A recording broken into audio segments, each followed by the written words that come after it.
দেখো কাজ করছে, দেখো ওই ভাইরাল আকিব, ভাইরাল নাজবুল।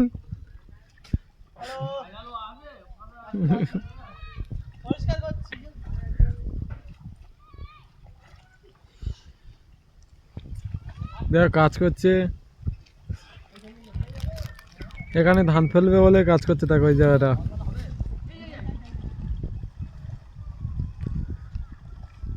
আর ওই একটা ডালাল আছে, কাজ করতে গিয়ে মাছ খুঁজতেছে, দেখেছো পানিতে, ডালালটা দেখেছো?